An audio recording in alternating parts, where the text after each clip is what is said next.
Blame me for your cheating because I didn't do your laundry? Okay. I dated an asshole before, dear hubby. He was the cheating kind. We'll call him Chad. About 6 months into our relationship, some girl from another school went into a batshit rage that Chad was cheating on her with me. Spammed everybody in her address book with the news. Left me some wild and crazy voicemails. Generally lost her shit very publicly on him. Upon confronting Chad with this shocking news, he made a terrible mistake. He decided to blame me for his cheating. If I just did his laundry and made a dinner for him more often, he wouldn't have cheated on me.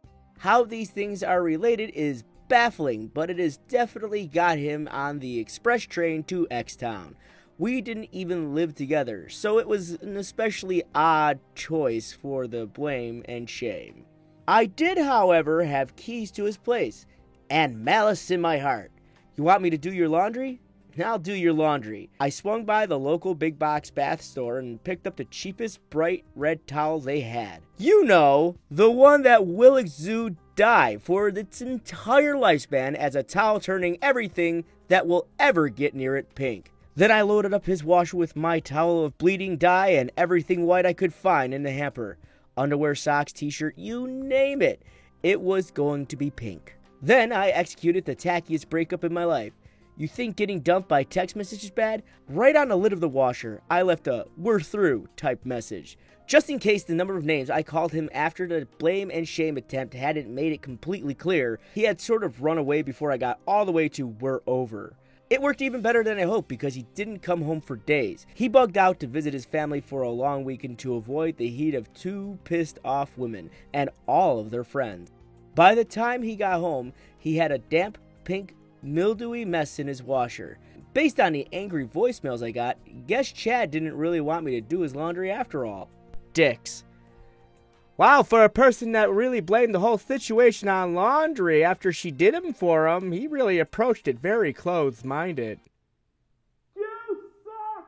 But honestly, the situation here is that he screwed up, and instead of owning up to it, he pushes the blame onto his significant other at that time. You screwed up, dude. I mean, that's how it happens. Yeah. You messed up, but by putting the blame on her, it speaks less for you.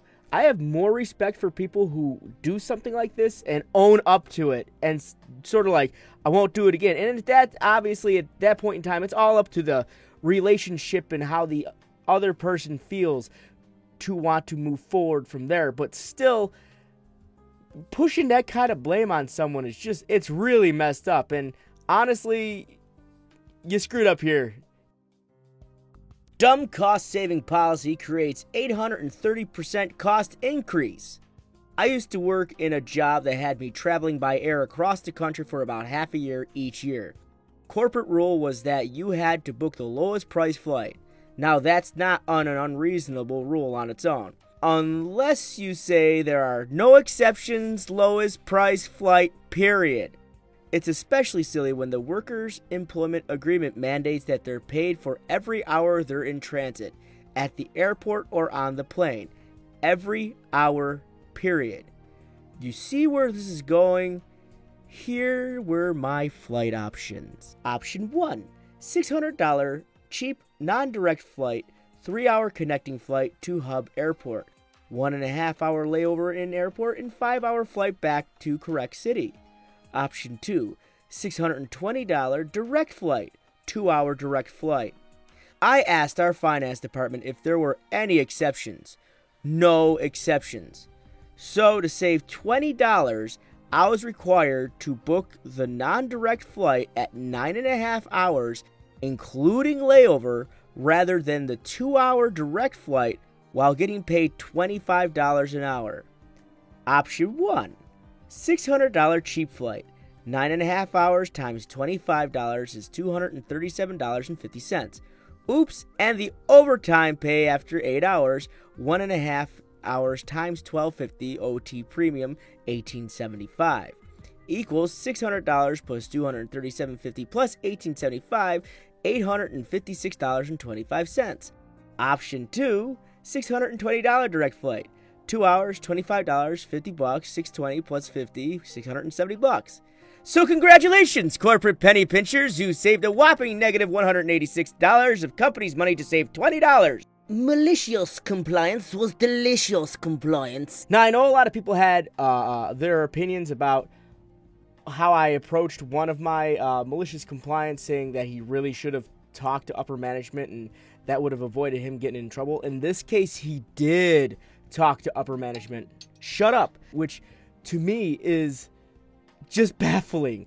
They didn't sit there and go, okay, hold on, let's do the math real quick. So this is 100% not his fault. And at any rate, he gets to fly for 9.5 hours, which I can imagine is tiring as heck. But he's getting paid a lot to do this. When he could have just gotten $50, he's banking. This guy is banking on this one. So I think in this particular scenario, it was a good malicious compliance. It was delicious compliance, as a matter of fact. So good on this individual. Want me to pick up a shift despite my doctor's note? Sure.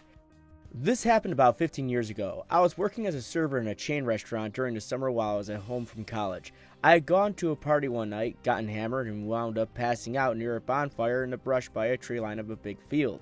I woke up the next morning feeling pretty rough, and gradually saw large patches of poison ivy popping up all over my body.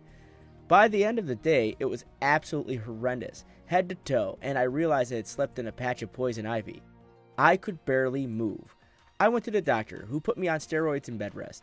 I was scheduled to work the next day and called my supervisor to let him know that aside from not being able to move my limbs because of the swelling, itching, and pain, I looked awful and should not be serving food to customers. He was a prick about it, asked me questions trying to poke holes in my story, and then demanded a doctor's note.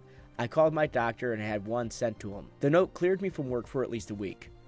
A few days later, I get a call from my manager. They are slammed on a busy weekend night and need me to come in.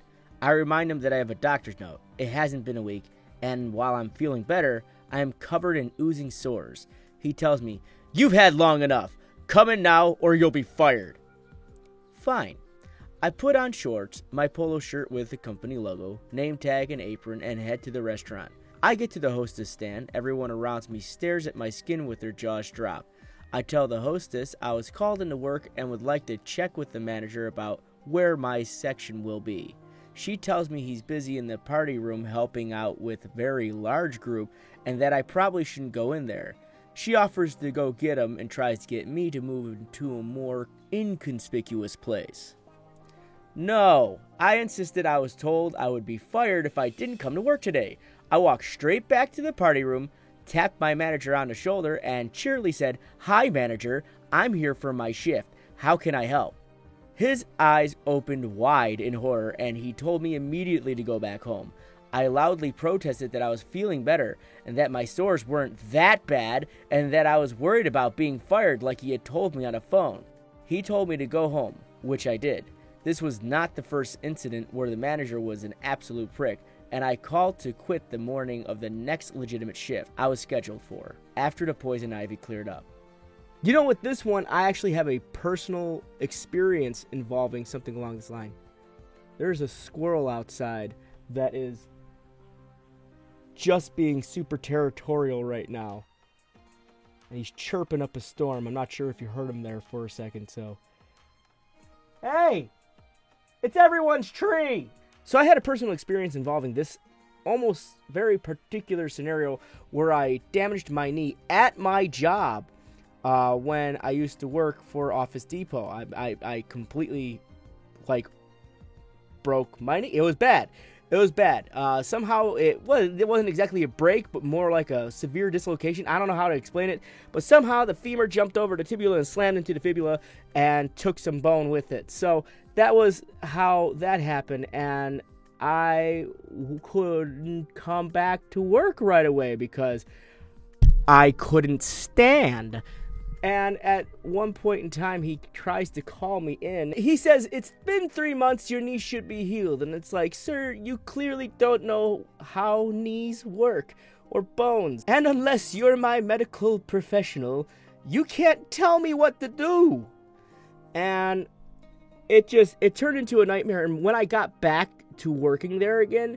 Instead of putting me back into the electronics department, which is where I was working, because I was also a computer tech repair associate, instead of putting me there, they put me in furniture, where I had to lift furniture with a busted knee. Yeah.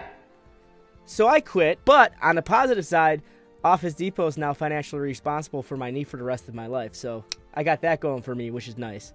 So that's all the stories for today. I want to know what your guys' personal opinion on it. My favorite one, of course, will be the middle one where all that delicious, malicious compliance came in. I thought that was my favorite one. I want to know what yours was. Also, if you got any opinions about it, please tell me in the comment section below. I definitely will talk back. Ignore the really high-pitched, chirpy bird in the background who doesn't know personal space. I have my window open because it's ungodly hot out here. So I thank you guys very much for watching. I thank you very much for following along. If you're new here, don't forget to hit the subscribe button. Don't forget to ring that little bell icon. And maybe leave a like, possibly. And if you do leave that like, you might be able to get a chance to one day pet a lion.